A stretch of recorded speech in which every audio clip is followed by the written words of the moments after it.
El análisis crítico del discurso es una herramienta fundamental para descubrir los significados ocultos en los textos literarios. En este video veremos una posibilidad para aplicar esta metodología a un cuento. La literatura, podríamos decir, evidencia determinada sociedad y la cultura en la que se produce. Sin embargo, más allá de su valor estético, la literatura también es un espacio donde se negocian significados y se construyen identidades. En este sentido, el análisis crítico del discurso se presenta como una herramienta fundamental para descubrir los significados ocultos, si se quiere, en los textos literarios y comprender cómo funcionan y se relacionan con el contexto social y cultural. Mira, en este video vamos a observar algunos de los fundamentos teóricos y metodológicos del análisis crítico del discurso y su aplicación. En este caso, del discurso de la literatura. ¿Cómo se construye el significado en un cuento y cómo se relaciona con el contexto histórico y cultural en el que se produjo? Ahora bien, ¿qué es el análisis crítico del discurso? Puedes llegar a preguntarte. Bueno, mira, es una metodología, no te olvides, una metodología que busca examinar la relación entre el lenguaje y el poder, en la construcción de esos significados que allí están. Este enfoque sobre la base de la idea de que el lenguaje no es neutral, sino que refleja de alguna manera y reproduce las estructuras de poder y dominación que existen en toda sociedad. Según Theon Van Dyke, el análisis crítico del discurso se enfoca en la identificación de las estrategias discursivas que utilizan los grupos dominantes para mantener su poder y control sobre los grupos subordinados o minoritarios. Estas estrategias pueden incluir la selección de ciertas palabras o frases, la omisión de información relevante, la creación de estereotipos y la reproducción de ideologías dominantes. Un concepto clave en el análisis crítico del discurso es el contexto. Van Dyke lo define como la situación social, cultural, histórica y cognitiva en la que se produce y se interpreta el discurso. Y por esto el contexto es fundamental para entender cómo se construyen los significados y cómo se relacionan con el poder y la dominación. Mira, en la mente el contexto funciona como un marco cognitivo que influye en la interpretación del discurso. ¿Qué significa esto? Puedes decir, bueno, mira, el contexto es lo que hace que nosotros pensemos de determinada manera, es decir, proporciona un conjunto de suposiciones, creencias y conocimientos previos que influyen en nuestra manera de percibir. En otras palabras, actúa como un filtro que ayuda a determinar qué información es relevante y qué información no lo es, y cómo se relacionan las diferentes partes del discurso. Este marco cognitivo se compone de, podríamos decir, número 1, conocimientos previos, lo que ya sabemos sobre el tema o la situación, como te decía recién. Número 2, suposiciones, lo que damos por sentado sobre el contexto. Y número 3, las creencias, lo que queremos saber sobre el mundo y cómo funciona. Número 4, los valores. Es aquello que consideramos importante o relevante. Al interpretar el discurso, nuestro cerebro lo que hace es utilizar este marco cognitivo para completar lagunas, es decir, llenar los espacios en blanco en el discurso, establecer conexiones, es decir, relacionar ideas y conceptos, interpretar significados, determinar qué significa el discurso. Ahora, ¿te das cuenta? Nuestra mente procesa la información de manera activa y selectiva, siempre influenciada por nuestros esquemas cognitivos y experiencias previas. Al leer un texto no solo simplemente abordamos la información de manera pasiva, sino que nuestra mente está constantemente haciendo conexiones, estableciendo relaciones y llenando esas lagunas en función de nuestros conocimientos previos, como te decía recién, suposiciones, creencias y valores. Todo esto influye en nuestra interpretación y esto es muy importante que lo tengas en cuenta al momento previo de la lectura. Los conocimientos previos, las creencias pueden hacer que ignoremos o descartemos, si querés, información que no se ajusta a nuestros esquemas cognitivos. Hablemos de sesgo interpretativo. Como te venía diciendo recién, nuestras suposiciones y valores también nos pueden llevar a conclusiones que no están respaldadas por la evidencia, convirtiendo a nuestras interpretaciones condicionadas por lo que yo creo o lo que yo supongo, pero no por lo que efectivamente en el discurso es enunciado. Del mismo modo sucede con la comprensión de lagunas, esta reconstrucción de espacios verdes, de espacios vacíos, pueden llevarnos a hacer inferencias incorrectas. Ahora sí, tenemos que hacer una evaluación crítica, pero ya sabes, esta siempre está influenciada por todo lo que te dije hasta recién. Entonces, ¿qué hacemos? Bueno, sería muy buen punto en primera instancia reconocer nuestros propios sesgos y suposiciones, que no es nada fácil porque siempre creemos que la razón es nuestra. 2. Buscamos información adicional para complementar nuestros conocimientos previos, evaluamos críticamente la información y consideramos diferentes perspectivas siempre. Hasta acá hemos reflexionado aspectos fundamentales de lo que tenemos que tener en cuenta para hacer un análisis crítico del discurso. Pero ahora bien, hemos dicho también que la literatura es un tipo de discurso, pero repasemos a qué llamamos discurso según Emile Benveniste. Un discurso, dice este autor, es la lengua en acción. Es la forma en que se utiliza el lenguaje en contexto específico para comunicarse. Es decir, es la puesta en marcha o en funcionamiento de un sistema de significación que, orientado de un yo a un vos, persigue una finalidad comunicativa. Como toda expresión, surge en un momento dado y se inscribe siempre dentro de una problemática social, la quaestio.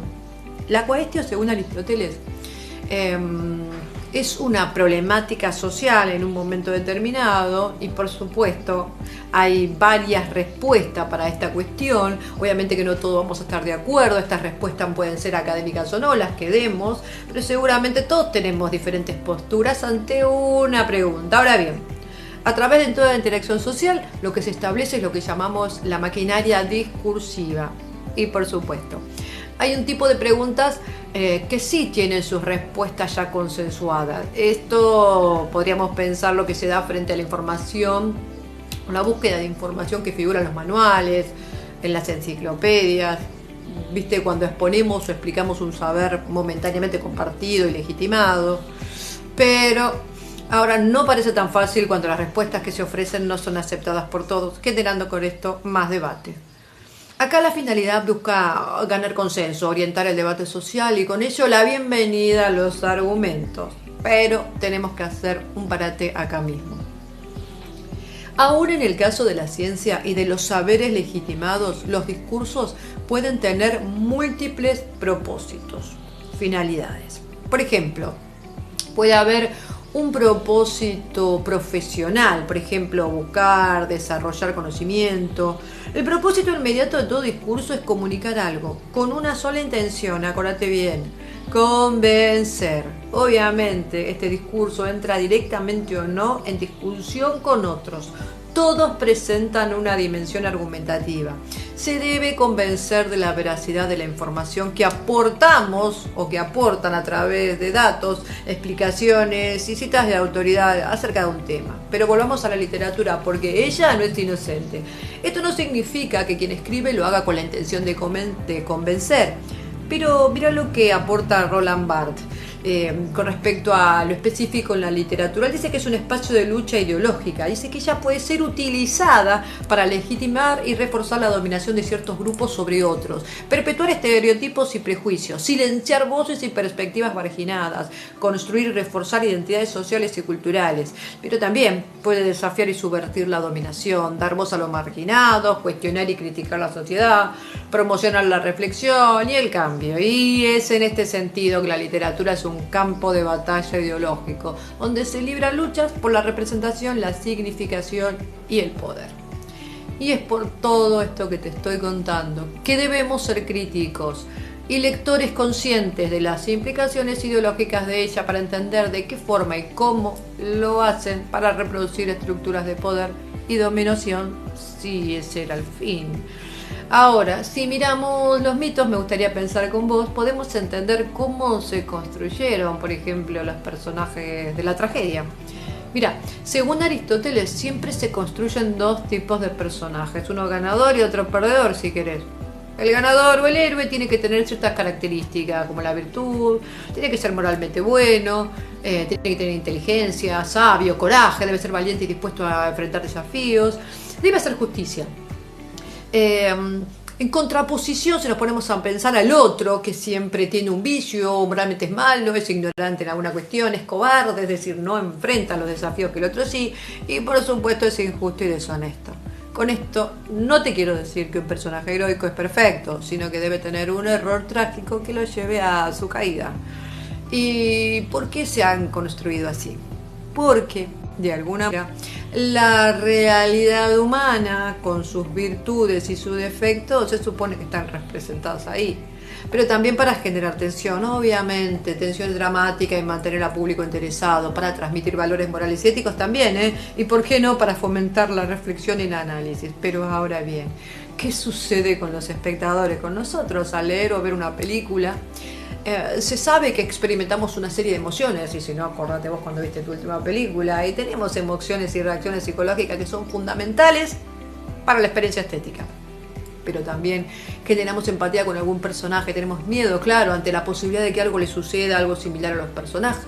También sentimos piedad, compasión o lástima por los personajes que sufren. Y hacemos catarsis. Es decir, experimentamos, según Aristóteles, una purificación emocional después de ver la tragedia o esa obra que estábamos viendo. El filósofo estableció que ese era el objetivo principal de la tragedia, porque les permitía a los espectadores liberarse de sus emociones negativas y alcanzar un estado de equilibrio y armonía. Lo que sucede es que los espectadores nos identificamos con los personajes y con sus experiencias. Sentimos y nos emocionamos con los personajes. Lo que sucede al leer o al ver una película es que se suspende, o mejor dicho, suspendemos la incredulidad, olvidando que estamos viendo una representación para sumergirnos en la historia. Pero si no, dejamos de ver la película o cerramos el libro si no nos creemos esta historia. En definitiva, la experiencia estética nos ofrece una experiencia única que combina la emoción, la razón y la imaginación. El tema en esto es qué sucede, cómo puede utilizarse esto para manipular e influir a la audiencia, porque así es, y se apela a las emociones, se crea una identificación, como dijimos, con los personajes, se lleva a cabo una conexión emocional y se selecciona o se puede seleccionar información que se presenta de manera que influya en la opinión de nosotros.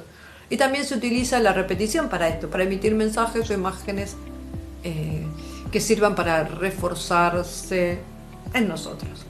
Como podrás ver, nada es inocente, o sí. Sin embargo, todo puede ser analizado con esta mirada o perspectiva del análisis crítico del discurso. Ahora bien, comprender y producir discursos se vuelve relativamente más sencillo cuando conocemos el género discursivo, cuando sabemos qué estamos leyendo, porque para cada esfera de nuestra vida, obviamente, utilizamos un tipo de lenguaje. Sin embargo, no lo hacemos siempre de la misma manera. ¿Por qué? Porque cada esfera requiere de una adecuación, como le decimos siempre al estudiante, al contexto. No es lo mismo hablar en un lugar como en el trabajo, donde está nuestro empleador o nuestro jefe, si se quiere, que en una charla con amigos, que es más distendida, ¿o no? Así reconocemos y diferenciamos lo que es un artículo de opinión en un diario de una conversación o de un artículo académico. Es cierto que las finalidades que persiguen los discursos literarios o periodísticos o académicos son distintos, yo lo sé, pero también hay que reconocer que todos nos dicen algo de la sociedad o saberes específicos. Por ejemplo, el discurso literario se caracteriza por tratar desde un punto de vista más estético, obviamente, temas que preocupan al ser humano en general, la vida, la muerte y las pasiones humanas, en fin. Aquí el foco está en la narración, en la descripción de los hechos, en la problemática social. En fin, es literatura, todo es ficción. Todo es una creación artística por tal o cual escritor o autor. Para otro video. Punto aparte, cuidado con esto, no se puede buscar verdad en la literatura. Solo podemos observar algunas descripciones o construcciones que hace el autor o el escritor para conformar un espacio, un problema, un personaje que de alguna manera evidencia lo que Emile Benveniste refiere como las huellas de la enunciación. La enunciación tenemos otro video que hablan de esto, es el acto de producir un discurso, es decir, el proceso de crear significados a través del lenguaje. Pero sí, ahora bien, ¿cómo arrancamos a analizar un cuento, por ejemplo? Porque este video está hecho para esto. Mira, en principio identificando al narrador, quién es la persona que narra esta historia, cómo está configurada esta voz, está en primera o en tercera persona y qué efectos produce esta selección, desde qué perspectiva se narra la historia, qué palabras o frases indican la relación entre el narrador y el lector. Eso podríamos ponerlo como en una primera parte, pero en segundo lugar deberíamos identificar el contexto social y cultural en el que se escribe esa obra y ese autor, en qué época y lugar, ¿no es cierto?, se desarrolla la historia, podríamos decir. ¿Qué tono y registro utiliza el autor y qué posibilita esto? ¿Cómo construye el personaje? ¿Cómo habla este y cómo habla el otro? ¿Cómo se organiza la historia y qué efectos produce en el lector? ¿Qué ideas o conceptos se exploran en la historia? Mira, Benveniste sostiene que la enunciación es un proceso dialógico entre el emisor, el autor en ese caso, y el receptor, que seríamos nosotros, el lector. Y en este sentido, número uno, el autor establece una relación con el lector, con nosotros, a través de la enunciación. Podríamos decir, número dos, el lector, que somos vos y yo, digamos, que somos los que interpretamos el discurso en función de nuestra propia experiencia, como te explicaba antes, y conocimientos. Tres, entonces la enunciación lo que hace es crear un espacio de significación compartido entre el autor y nosotros, los lectores. Ahora bien, ¿qué analizar? ¿O cómo podemos construir la pregunta que guía nuestro análisis? ¿Cómo hacemos este análisis de un cuento? Como dijimos, al contextualizar el texto estamos considerando el autor, la época, el lugar, qué sucedía en esa época. El autor siempre escribe desde su marco temporal y espacial. ¿Y qué puede leerse de esa construcción que realiza? El análisis, mira, debe proponer, por ejemplo, una pregunta de este tipo, ¿no? O una búsqueda, ¿cómo se representa la figura femenina en la obra? Y una posible respuesta podría ser: en la obra la figura femenina es representada como sumisa y dependiente del hombre, la protagonista es descrita como débil y necesitada de protección, lo que perpetúa el estereotipo de que las mujeres son incapaces de cuidarse a sí mismas. Ahora sí, deben primero escribirse las unidades de análisis que se van a analizar, por ejemplo, un diálogo entre los personajes o una descripción. Por ejemplo, otra pregunta que se me ocurre: ¿cómo se representa la diversidad racial en la obra? Y una posible respuesta podría ser una hipótesis tuya, ¿no?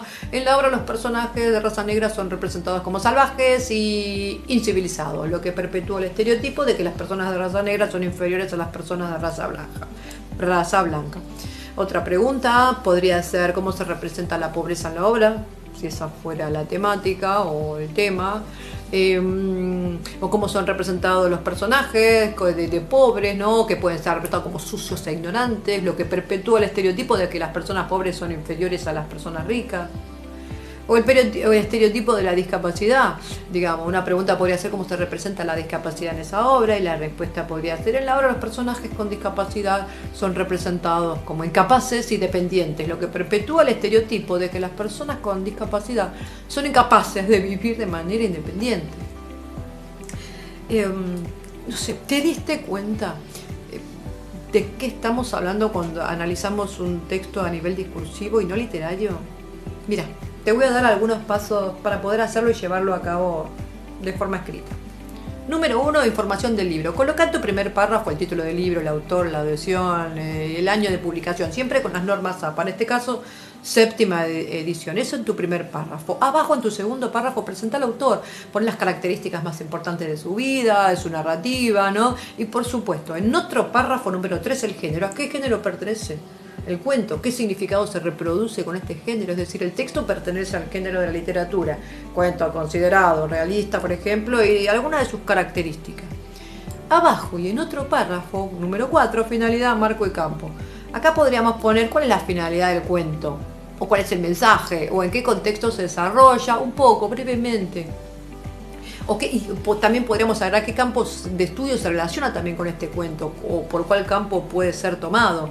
Por ejemplo, el cuento como representación artística manifiesta la perspectiva de tal autor que evidencia tal problemática social en un contexto determinado. abajo. Número 5, quinto párrafo. Contexto de la obra. ¿Cuál es el contexto histórico y cultural del cuento? Porque eso nos va a dar una comprensión más global de ese texto y no simplemente ahí. Número 6. Cuestio, como hablamos recién, e hipótesis. ¿Cuál es el problema social que se aborda en ese cuento? Y en ese mismo punto, ¿cuál es la hipótesis de análisis? Acá vos lo que debes hacer es escribir cuáles ideas vas a defender tuyas respecto de la pregunta problema acerca de tus unidades de análisis que según vos manifiestan o permiten observar tal o cual cosa. Por ejemplo, cómo construye el autor la figura de un padre, de una madre, de una masculinidad, de una pobreza, etc. También estaría muy bueno escribir algo así como cómo construye a los otros el personaje tal en la obra. Muy bien.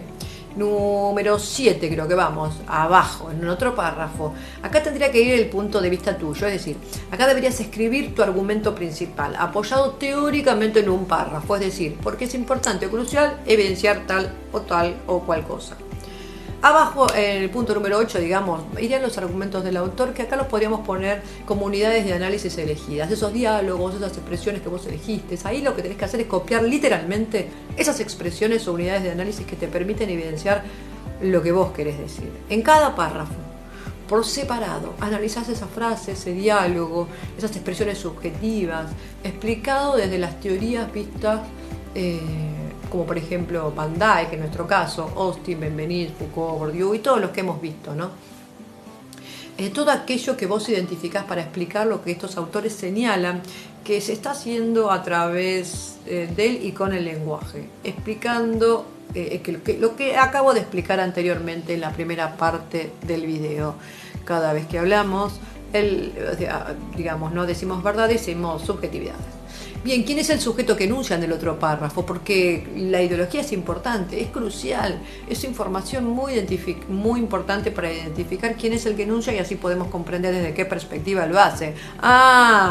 De sus pensamientos o la idea a la que adhiere es esta, por eso escribe así y sí. Número 10. Acá tenés que relacionar con otros autores. ¿Cómo se relaciona este cuento con otros textos? Yo ya te dije que un discurso nunca está suelto, es decir, aislado. Todo lo contrario, todo es un entretejido, todos están conectados en permanente diálogo con otros. ¿Con cuáles en tu caso? Y por último, la conclusión, creo que vamos número 11.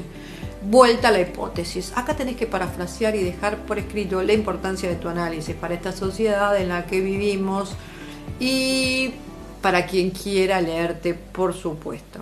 Recuerda que este video puede ser apoyado por otros videos que ya tenemos en este canal de subjetividad, de deixis, de enunciación y de estos autores.